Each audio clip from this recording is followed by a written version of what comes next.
ever shop around online and see something and go, oh my God, that looks brilliant, and also that looks awful? Things that you know you don't need, things that are OP, things where you wonder to yourself, who the hell would buy that? I had a similar moment like that recently. I was searching around online and what cropped up there on my screen? But Crocs had released a Batman 1989 special edition. They're Crocs, they're hideous, but at the same time, look how gloriously beautiful they are.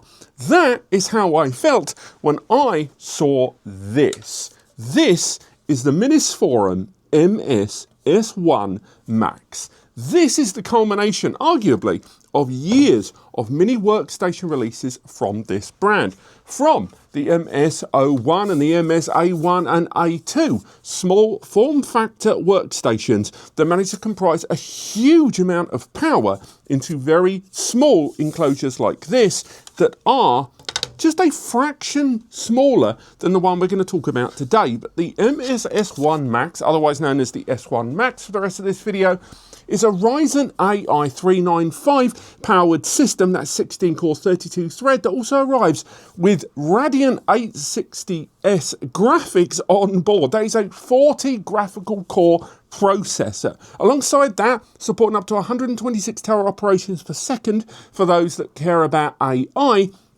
It also arrives with a 2TB Gen 4 SSD inside, 128 gig of DDR5X, 8000 megahertz memory included, two 10 gig copper ports, Wi-Fi 7, 80 gig USB 4, an insane reapproach to cooling, and an internal 320 watt PSU. That is Billy bonkers. Who is this for? And then when you factor in that it's a mini workstation system, it kind of makes my nose bleed, wondering who is this for? And that's what this video is about. We're going to figure out just exactly who this is for, and more importantly, who exactly would go out of their way to buy something so insane.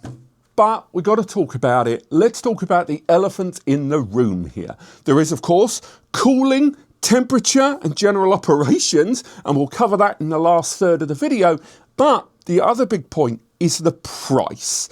Now, we have become accustomed to the idea of not only mini PCs rocking out from overseas, arriving in the $500, even sub $500 mark, and larger, more aggressive workstations like, again, the MS-S1, the MS-A2, starting to arrive at the closer to $1,000 price point because of their hardware level. This, on the other hand, the S1 Max arrives at in excess of $2,000. It's $2,299 right now on their website. They say it's on a promo. I think that is pretty much going to be the de facto price.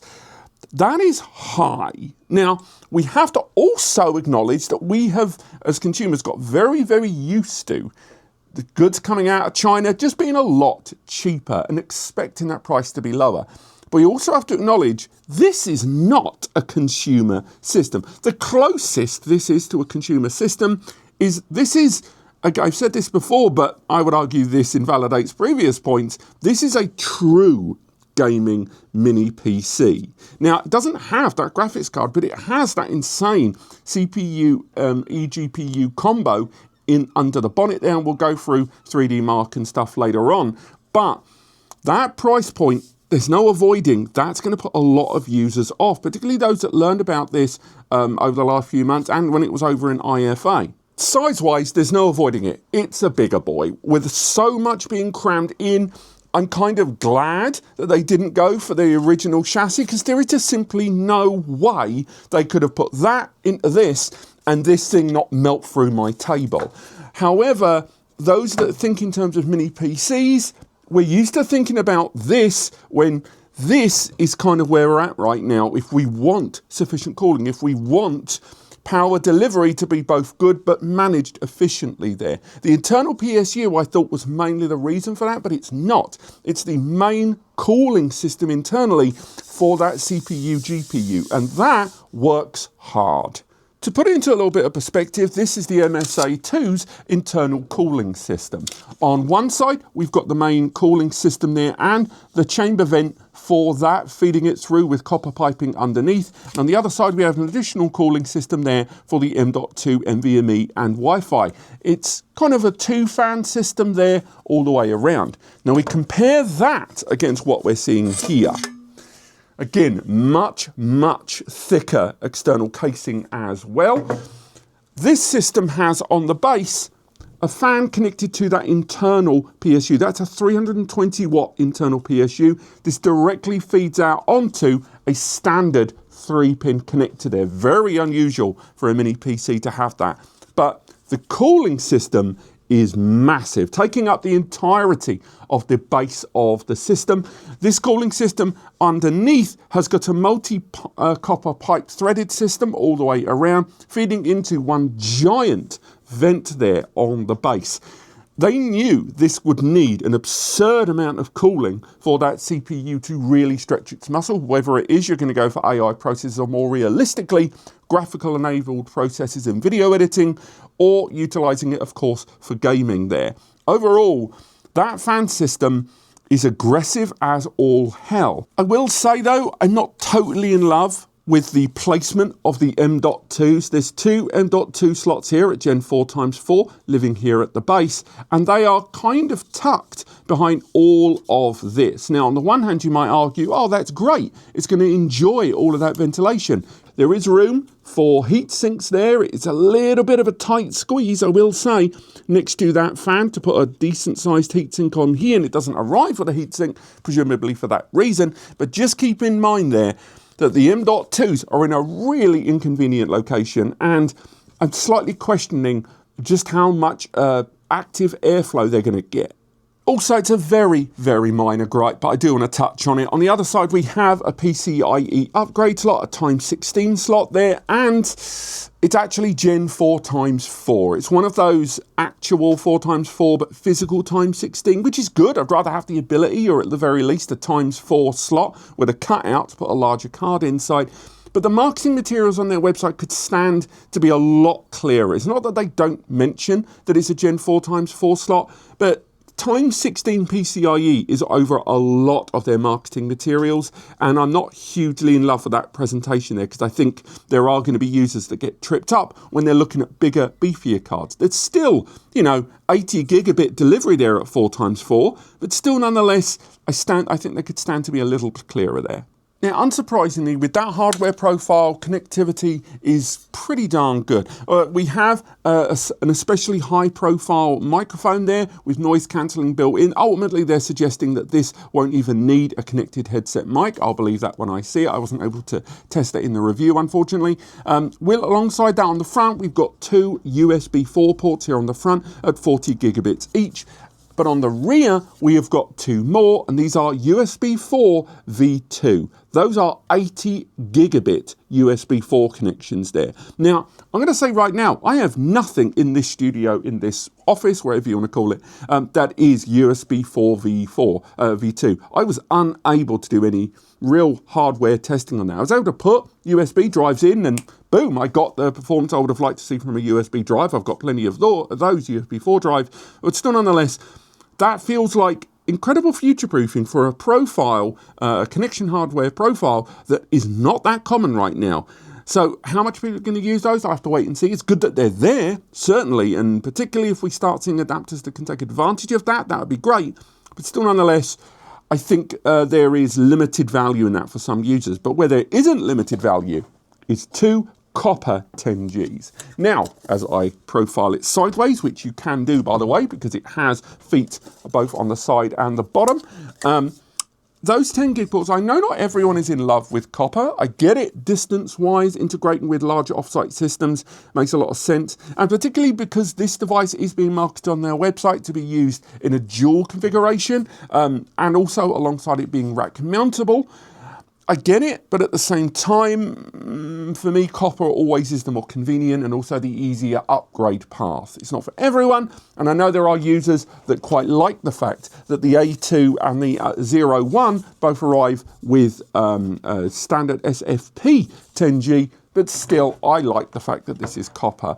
That said, I kind of wish there was just another port. I don't like that there's only these two. The majority of these other systems, the AE2, the AE1, the 01, they all arrive with a combination of both 10 gig and 2.5 gig there. And I think people quite like that. Notwithstanding, you know, management out of bounds or whatever, but also just knowing that you're not going to give up one of your high priority ports to go towards management there. So yes, you can get a USB adapter. That's easy. They are dirt cheap, but I kind of wish I had a default even 1 gig management or 2.5 gig outside of those. But still, those two 10 gig ports, I connected it to a dual port 10 gig QNAP with iSCSI set up across 2 drives.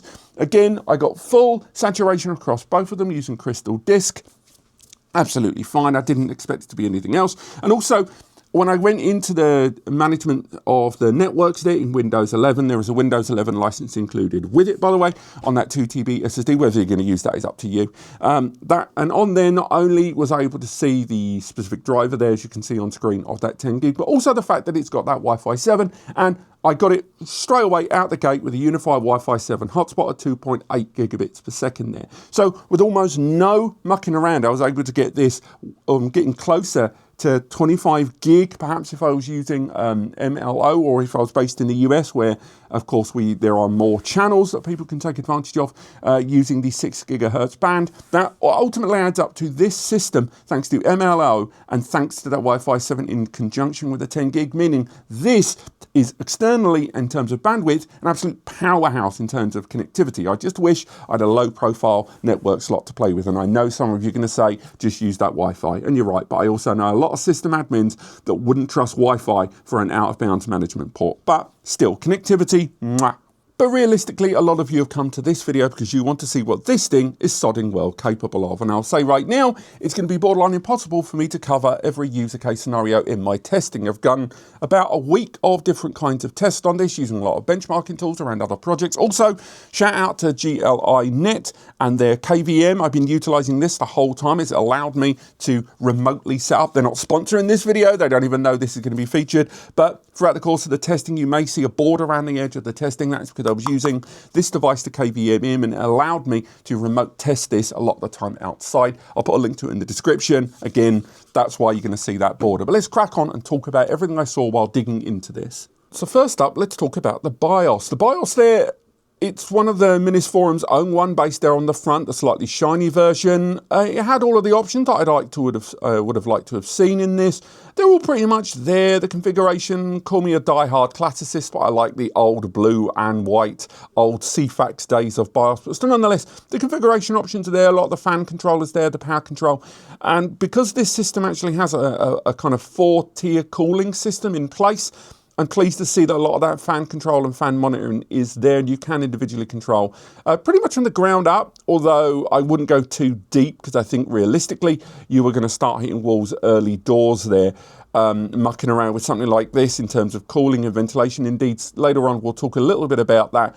When I was after doing some pretty extensive testing, I actually went into the BIOS just to double check that the fans were doing their job. They were, but the sensors didn't seem to be as quite up to the minute reactive, and it seemed to do the job, but at least in terms of cooling on this, it's all there. The configuration is available in the BIOS, but I still wouldn't play with it too much, to be honest. Now, to elaborate a little further on what I was talking about there with cooling, as you can see from the thermal images here on screen, the system got hot, but with a certain caveat here. As you can see, it was around the edging of the chassis there, we can see 55 to 60 degrees all the way around. And as we get into the ventilation panels there around the front, we can see temperatures hitting around 60, and around the back, and the base of the system about 40 to 50. But once we got the camera into the back, we could see the internal temperatures around that CPU cooling system at around 80 degrees. Now, that was happening when it was in idle. However, as soon as I started doing an active process,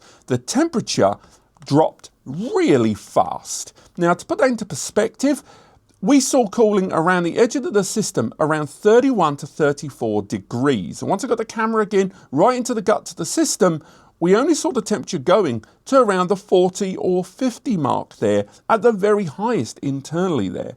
So what I was witnessing there was when the system was in idle and I'd booted it, the fans weren't kicking in until I was doing an aggressive process, but the idle temp was quite high. But as soon as I conducted some of the aggressive stuff that you're going to see later on in this video, I'll say right now the cooling system was incredible, but it was just the automated flick between them for me wasn't reactive enough. So again, maybe that is something that will be revisited in BIOS updates and firmware updates. I'll have to wait and see. And we'll talk about the power consumption in a moment. But again, the cooling on this is good. It is very, very good cooling. But I question just how reactive the sensors were inside between idle states and active states. And I'm sure there'll be those of you in the comments that will be very quick to highlight that, of course, the temperatures I'm reading here are external, and the metal external casing, the fans, the piping, all of that stuff is designed to dissipate heat, and you're absolutely right. As you can see from here on screen, we dug into the Windows settings there, went ahead with GPU Z and Crystal Disk Info and Core Temp, and as you can see, even though the outside was looking like it could cook eggs in idle, internally, you can see there that the temperatures are pretty darn good, and that's because that heat dissipation in the fans are doing their job quite extensively there. But just keep in mind right now that when the system is in idle, and hopefully this will be something that changes later, the system feels hot, but the internal sensors there indicated that the cooling system was doing its job, but just be aware of that.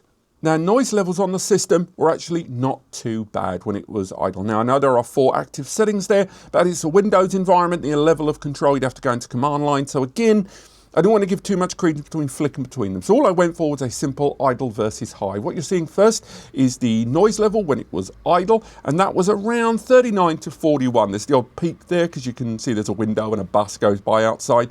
But ultimately, when the system was in idle, that was pretty quiet, but I still wouldn't recommend that because it was still when the temperatures, at least externally, seemed very, very high.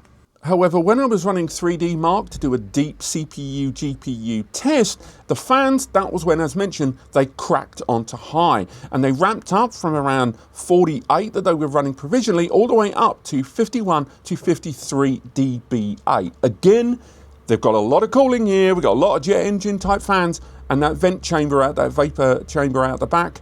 Consequently, it didn't surprise me that we're going to see higher noise, but just be aware of it. Let's actually hear those without my chatty Cathy voice.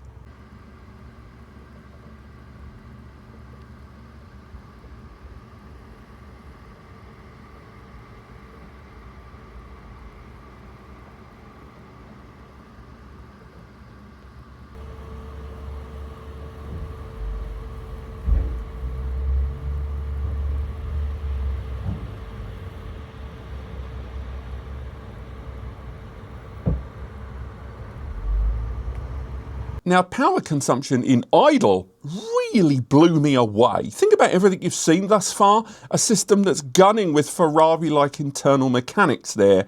But the power consumption in idle was in the teens. It was between 13 and 16 watts up and down, as you can see there on screen. That was idle. Now, don't get me wrong, don't get used to that because things are about to go crazy town banana pants, but still, the idle power consumption for the hardware we're talking about was surprisingly low. When I started using 3DMark to specifically test CPU processes, that power consumption took a notable increase between 45 and 58 watts. Keep in mind, again, we're not using the graphical enabled side end there, and we still weren't even using the CPU to its full capacity. We were hitting around 48 to 50. Keep in mind that when you're doing the CPU test, 3DMark does different thread counts, so you may see that number spanning up and down as it peaks. So when it got to the highest, it was around 70 to 80 watts there. Again, that's why you're seeing that spike up, spike down. But what about when we were using 100% of the GPU? Now, when we used 3DMark to properly hit that Radeon 860 integrated graphics, that was when we saw power consumption hit the treble figures. Starting at around 141, it cracked up to around 158 watts. There's a reason that internal PSU is as beefy as it is. So again, Power consumption wise in idle really blew me away, but there's no avoiding that when you want this thing to work, there is no surprise that the jet engine type specs for at least a mini PC at least do cost you in terms of power. Now, going through the CPU and GPU performance stats there, I will say one of the biggest issues I came across while testing this is, frankly, it's too damn new. Even though I had the latest drivers installed on this system, it has to be argued that, man alive, I had real difficulty with these benchmarks for something to compare it to against the rest of the market in terms of what this could do and how it was going to be scored. All of this added up to, for example, when I did run PCMark to run a 20-minute all-case scenario test, and by the way, you're watching 20 to 25 minutes of test being sped up very fast for you there, the result was that the PCMark score was 8,353. Performance was pretty darn good all the way through, and as we go through the result, and I'll attach some of these in the article below as soon as it's done, I was really pleased with what I saw there. Overall, though, there is no denying that after this point, you could see that graphics card was not being recognised. There was no graphics card inside, of course, but still, this was still being rated as between a gaming PC and a gaming laptop. That isn't a huge surprise given the specs, but it does put this in a very different bracket to other mini PCs out there. But from this moment forward, a lot of the other tests that I did, you could definitely see that the newness of certain specifications here is still being caught up on by a lot of the benchmarking tools. For example, this is Solar Bay. This is a lightweight ray tracing test for mini PC devices there. It runs all the way through, and again, it ran like an absolute charm. You can see there, FPS frames, the whole thing was running smooth as silk, and we saw a score there at 5,200, but it was still having difficulty nailing that down. Again, this is not your typical mini PC. Great scoring there, phenomenal scoring, but again, without the ability to, measure this against other metrics out there accurately, it did mean that as high as these scores were, a lot of the benchmarking tools I normally use were having difficulty placing it. So then I ran Speedway. This was a high-end gaming ray tracing test again, so a little higher from what we saw before, and that's when the FPS started dropping down to about 18 to 19 frames per second there. And as we ran our way to the end of the test, it still ran really well, but this is a test designated normally for systems with a proper graphics card inside. But still, nonetheless, for a mini PC scoring 1900 was pretty damn good, even if we could see, as you can see, that a lot of the data was incomplete for comparison.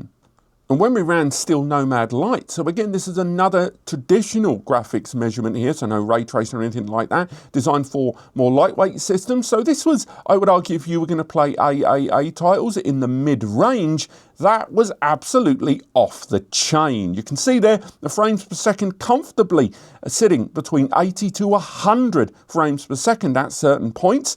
The score results for that one were well in excess of 11,000 there, with an average at 82.30 frames per second. Phenomenal highs.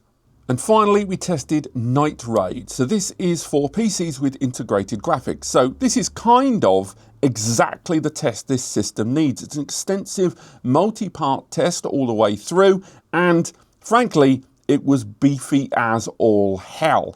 Worked like a dream. As you can see there, the secondary test there with frames per second going absolutely bananas as we go through each of the multi-layered testing there, going across the whole thing, results at 70,000 overall for that Night Raid, and a graphical score at 130,000 and the CPU score at 19,000. 130,522 to be precise for graphics, and 19,312 for that CPU score there. Again, comparative data missing, but still nonetheless, enormously high scores here.